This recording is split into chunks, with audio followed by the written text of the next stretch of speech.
কিছুমান বিষয় এৰাই চলিব খুজিছিলোঁ।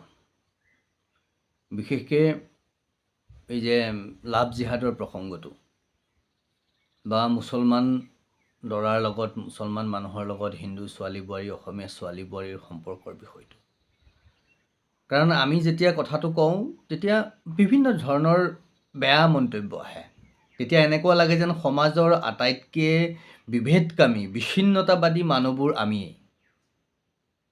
কিন্তু বাৰে বাৰে সঁচা কথাবোৰ যে আমাৰ কথাবোৰ যে আচলতে বেছলেছ নহয়, আমি যে সমাজত বহুৱালি কৰি থকা নাই, সেই কথাটো প্ৰমাণ কৰি দিয়ে। সময়ে সেই কথাটো প্ৰমাণ কৰি দিয়ে যে যোৱা 5 তাৰিখৰ পৰা 5 মাৰ্চৰ পৰা বঙাইগাঁও জিলাত এগৰাকী আৰতী দাস নামৰ ছোৱালী এজনী নিৰুদ্দেশ হৈ আছিলে। আৰু সেই কথা বঙাইগাঁও আৰক্ষী চকীত জনাইছিলে।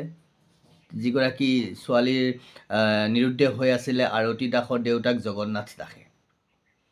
তো তাৰপিছত যোৱাকালি মানে 8 মাৰ্চৰ দিনা নাৰী দিৱসৰ দিনা সেই ছোৱালীজনীক মৃতদেহ উদ্ধাৰ কৰিছে।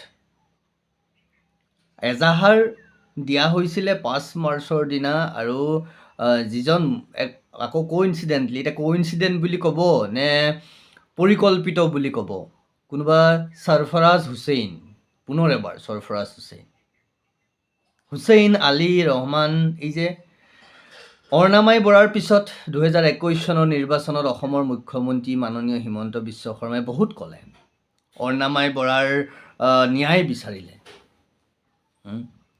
তেওঁ লাভ জিহাদৰ কথা প্ৰসংগ আনিলে, তেওঁ নাৰী সতীত্ব হননৰ কথা ক'লে অসমৰ মুখ্যমন্ত্ৰীয়ে 21 চনৰ নিৰ্বাচনৰ বিধানসভা নিৰ্বাচনৰ প্ৰাক মুহূৰ্তত। আজি অসমত মাননীয় প্ৰধানমন্ত্ৰীগৰাকীও আছে। আজি আমি তেওঁলোকৰ পৰা আশা কৰিম আপোনালোকে আচলতে আমাৰ মানুহখিনিক ষ্টুপিড সজাই ৰাখি নিজৰ ৰাজনৈতিক মুনাফা লাভৰ কাৰণেই কিছুমান কথা ক'ব লাগে কাৰণেই কয় নেকি আচলতে। নহ'লে নাৰী দিৱসৰ দিনা অসমৰ বিভিন্ন নাৰী সমাজে ডাঙৰ ডাঙৰ কথা ক'লে, নাৰী ইণ্ডিপেণ্ডেণ্ট হোৱাৰ কথা ক'লে, নাৰী স্বাভিমানী স্বাৱলম্বী হোৱাৰ কথা ক'লে। কিন্তু নাৰী স্বাৱলম্বী স্বাভিমানী হোৱাৰ মানে ৰাজপথত নাঙঠ হৈ ধৰ্ষিতা হোৱা নেকি? নাৰী স্বাভিমানী হোৱা মানে নাৰী স্বাধীন হোৱা মানে নগ্ন হৈ অৰ্ধনগ্ন হৈ সামাজিক মাধ্যমত ৰীল বনোৱাটো নেকি? সেয়াই আধুনিকতা নেকি? তাৰমানে নাৰী ইণ্ডিপেণ্ডেণ্ট হোৱা মানে মাজ নিশালৈকে বাৰত বহি ডেন্স কৰি মদ খোৱাটো নেকি? নাৰী ইণ্ডিপেণ্ডেণ্ট হোৱা মানে ঘৰৰ সমস্ত দায়িত্ব এৰি মিটিঙে সভাই সমিতিয়ে চিঞৰ বাখৰ কৰি ফুৰা নেকি? নাৰী ইণ্ডিপেণ্ডেণ্ট হোৱা মানে যি মন যায় তাকে কৰিবলৈ দিয়াটো নেকি? ভাৰতীয় সভ্যতা সংস্কৃতি গাৰ্গীৰ কথাই কওক, নহয় গায়ত্ৰীৰ কথাই কওক, এই গোটেই সন্ধ্যা, নহয় বিভিন্ন ধৰণৰ আমি দেৱী বুলি কৈছোঁ, নাৰী মা কামাখ্যা, তাতকৈ কি উদাহৰণ লাগে ভাৰতীয় সভ্যতা সংস্কৃতিত? মা কামাখ্যা কি কৰোঁ আমি? লক্ষী কোন হয়? সৰস্বতী কোন হয়? পাৰ্বতী কোন হয়? গৌৰী কোন হয়? তেওঁলোকক আমি কি মৰ্যাদা দিছোঁ? তেওঁলোক কি পৰাধীন আছিল নেকি? পৰাধীন নেকি? তাৰমানে মৰ্যাদাৰ ভিতৰত থকা, সংস্কাৰৰ ভিতৰত থকা, নীতি নিয়মৰ ভিতৰত থকাটো পৰাধীন হোৱাটো বুজায় নেকি? আমাৰ নাৰী সমাজে মনুস্মৃতিৰ প্ৰসংগ আনিব খোজে, যে চাণক্যৰ কথা বতৰা আনিব খোজে। মনুস্মৃতিয়ে কৈছে যে নাৰী কেতিয়াও স্বাধীন হ'ব নোৱাৰে, নাৰী সদায় পুৰুষৰ তলত। এটি শিশু, আপোনাৰ এগৰাকী কন্যা সন্তান আছে, সেই কন্যা সন্তানৰ দায়িত্ব কাৰ? পিতৃৰ নহয় জানো? যেতিয়ালৈকে তেওঁ কন্যা শিশু হৈ আছে, নে বেলেগ কোনোবাই সেই আপোনাৰ সন্তানৰ দায়িত্ব ল'ব? তাৰমানে পিতৃ ছত্ৰছায়াতে থাকিব ন সেই সন্তান? মনুস্মৃতিয়ে তাকেই কৈছে, আমাৰ শাস্ত্ৰই তাকেই কৈছে যে কন্যা অৱস্থাত শিশুলৈকে পিতৃৰ ছত্ৰছায়াত থাকিব, বিবাহৰ পিছত স্বামীৰ ছত্ৰছায়াত থাকিব। এতিয়া স্বামীয়ে দায়িত্ব নলয় কোনে ল'ব? বজৰুৱা হ'বলৈ এৰি দিব লাগিব নেকি? মানে ঘূৰি ফুৰিব য'ত যি মন যায় তাকে কৰিবলৈ দিব লাগিব নেকি বা কৰিব নেকি? আৰু বৃদ্ধ অৱস্থাত যদি পুতেকে নাচায় কোনে চাব? আপোনালোকেই দেখোন কয় ল'ৰা ছোৱালী বেয়া হ'ল মাক দেউতাকক নাচায়, বৃদ্ধ মাতৃক নাচায়। দায়িত্ব লোৱাৰ কথা কৈছে শাস্ত্ৰই, মনুসংহিতাই কওক, মনুস্মৃতি বুলিয়েই নকওক। এই তত্ত্ব, পৰম তত্ত্ব যিবোৰ আমাৰ জনজীৱনত চলি আছে, কিন্তু সেইবোৰক আপোনালোকৰ কি লাগিছে? বান্ধোন যেন লাগিছে।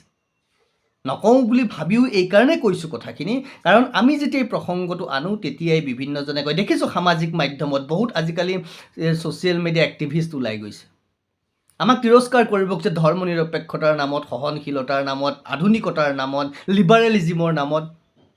লিবাৰেলিজিম? কিহৰ লিবাৰেলিজিম? কোনে শিকাইছে লিবাৰেলিজিম? লিবাৰেলিজিম মানে ইছলামক প্ৰমোট কৰা নেকি? লিবাৰেলিজিম মানে খ্ৰীষ্টিয়ানিটি প্ৰমোট কৰা নেকি? লিবাৰেলিজিম মানে ধৰ্ম নিৰপেক্ষতা মানে ছেকুলাৰিজিম মানে কেৱল মুছলমানক মূৰত তোলা, খ্ৰীষ্টিয়ানক মূৰত তোলা আৰু নিজৰ ধৰ্ম সভ্যতা সংস্কৃতি ভৰিৰে মোহাৰি পেলোৱা নেকি? ইয়াই শিকাইছে নেকি আমাৰ শিক্ষা অনুষ্ঠানে? আমাৰ শিক্ষা অনুষ্ঠান আজি প্ৰভুত্ব কাৰ? খ্ৰীষ্টিয়ান মিছনাৰী স্কুলত। খ্ৰীষ্টিয়ান মিছনাৰী স্কুলে যেতিয়া লিবাৰেলিজিমৰ কথা কয়, তাৰমানে কি শিকাইছে আমাক? তেওঁলোকে কি দেখুৱাই আছে? আচৰণত কি দেখুৱাই আছে? আৰু আমি সেই শিক্ষাৰ পৰা আমি কি লৈছোঁ? আমি লিবাৰেল হৈছোঁ, নিজস্ব এৰি নাঙঠ হৈছোঁ। তাৰপিছত আমি লিবাৰেলিজিম, ছেকুলাৰিজিমৰ কথা কৈছোঁ। বাট দ'জ পিপল, যিসকলে আমাক ধৰ্ম নিৰপেক্ষতাৰ কথা কয়, যিসকলে আমাক লিবাৰেল, সামাজিক হোৱাৰ, সৌম্য হিচাপে শান্ত হোৱাৰ, সহনশীল হোৱাৰ কথা কয়, তেওঁলোকে কিন্তু শিক্ষা অনুষ্ঠানতো ধৰ্মৰ বাহিৰে বেলেগ কোনো চিন্তা কৰিব নোৱাৰে। বিভিন্নজন ছ'চিয়েল মিডিয়াত বিভিন্ন হিন্দু নাৰী, অসমীয়া মহিলাৰ, অসমীয়া ছোৱালী বোৱাৰীৰ সামাজিক মাধ্যমত দেখি থাকোঁ, মানে উভত ঘূৰে নচা তেওঁলোকৰ মন্তব্য, তেওঁলোকৰ সামাজিক স্থিতি যেন তেওঁলোকে সকলোকে লগত লৈ একেলগে শুই থাকিব খোজে। নিজৰ স্বকীয়তা নাই, নিজৰ স্বাভিমান নাই, নিজৰ মৰ্যাদা নাই।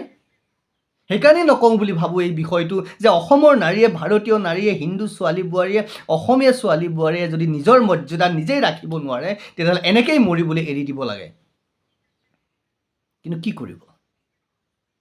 সদায় এই ছোৱালীজনী, আজি মুখ্যমন্ত্ৰীৰ মুখত কোনো শব্দ নাই, আজি দেশৰ প্ৰধানমন্ত্ৰীজন আছে, তেওঁলোকে কি ক'ব মই নাজানো, কিন্তু আমি তেওঁলোকৰ পৰা বিচাৰোঁ, মুখৰ কথাৰে নহয় কাম লাগে আমাক। লাভ জেহাদৰ ওপৰত আইন অনাৰ কথা ক'লে, ক'ত আহিলে?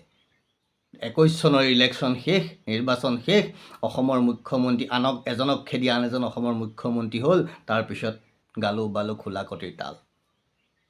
প্ৰত্যেকটো কথা কেৱল নিৰ্বাচনৰ সময়ত মই হিন্দু সুৰক্ষাৰ কথা ক'ম, মই অসমীয়া জাতীয় সত্তাৰ কথা ক'ম সকলোৱে, কিন্তু বাকী ভাষা গুচি গ'ল। পদ্ধতিগতভাৱে শিক্ষা অনুষ্ঠানত অসমীয়া ভাষা, অসমৰ স্বাভিমান, অসমৰ জাতীয় পৰিচয় নষ্ট কৰি পেলোৱা হৈছে খ্ৰীষ্টিয়ান মিছনাৰী স্কুলৰ দ্বাৰা। আমি চুপ, আমাৰ মুখৰ মাত নাই। কিন্তু আমি ক'ত ৰাজনৈতিক মুনাফা আদায় কৰিব পাৰি আমি তাৰ পিছত দৌৰি ফুৰিছোঁ, সেয়া বিৰোধীয়ে হওক, সেয়া চৰকাৰৰ পক্ষত থকাই হওক। আজি এই আৰতী দাস নামৰ 16 বছৰীয়া ছোৱালীজনীক ধৰ্ষণ কৰি হত্যা কৰি পেলোৱা হ'ল, তাৰপিছতো কাৰো মাত বোল নাই। আমাক বিভিন্নজনে ফোন কৰিছে, মোৰ মন নাছিল ক'বলৈ, কিন্তু এজন বঙাইগাঁৱৰ পৰা এজন ব্যক্তিয়ে ফোন কৰি তেওঁ দুখ প্ৰকাশ কৰিছে। তেওঁ এক প্ৰকাৰে যেন ম্ৰিয়মান হৈ পৰিছে। তেওঁ কিন্তু সেই ছোৱালীজনীৰ পৰিয়ালৰ লোক নহয়, কিন্তু তেওঁ যি দায়বদ্ধতা দেখুৱাইছে, মই তেওঁৰ খাতিৰত, তেওঁ বাপন বুলি কৈছিলে নামটো, বাপনৰ খাতিৰত আজি মই এই কথাখিনি ক'ব লগা হৈছে। মই এৰি দিছিলোঁ ক'বলৈ, কাৰণ কাক বুজাম, কোনে শুনিব, কোনে মানিব? শুনিলেই যেনিবা। গান্ধাৰী অন্ধ নাছিল, ধৃতৰাষ্ট্ৰক দেখাক দেখি অন্ধ যেতিয়া হ'ল, গান্ধাৰীয়ে 100 সন্তান হেৰুৱালে।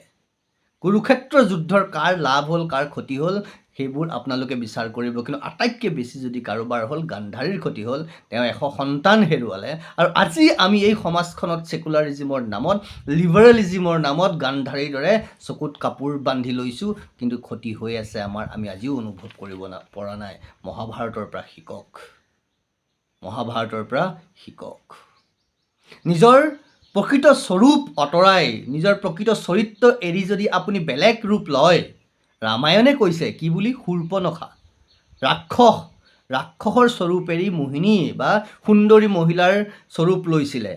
যেনেকৈ আপোনালোকে নিজৰ স্বাভিমান এৰি, নিজৰ স্বকীয়তা এৰি ইছলাম, খ্ৰীষ্টিয়ানিটি, এই কথাবোৰৰ, চাওক আমি ধৰ্মৰ বিৰোধী নহয়, কিন্তু মোৰ ধৰ্মক মই ভাল পাওঁ, মোৰ ধৰ্মক নষ্ট কৰিলে সেইবোৰক আমি মাত মাতিব লাগিব, আৰু আমি মাত মাতিম। তাত আপোনালোকে বেয়া পালেও পাব, ভাল পালেও পাব, আমাৰনো কি মতলব আছে, নহয়?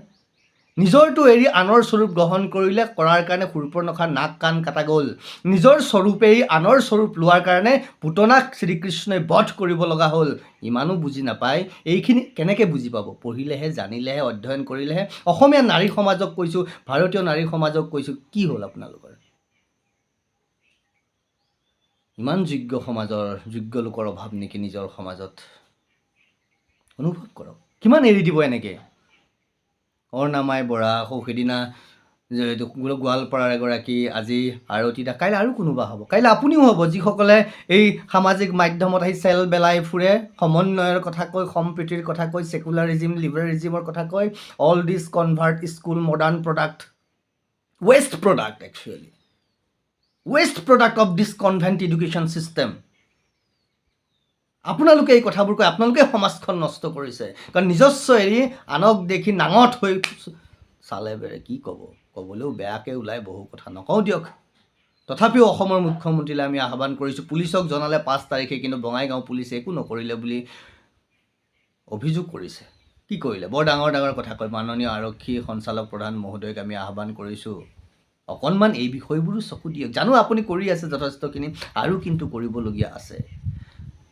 নহয়, আমি প্ৰেমৰ বিদ্বেষী নহয়, কিন্তু প্ৰেমৰ নামত ধৰ্ষণ, প্ৰেমৰ নামত প্ৰলোভন, প্ৰেমৰ নামত হত্যা, এয়া প্ৰেম নে এয়া ষড়যন্ত্ৰ?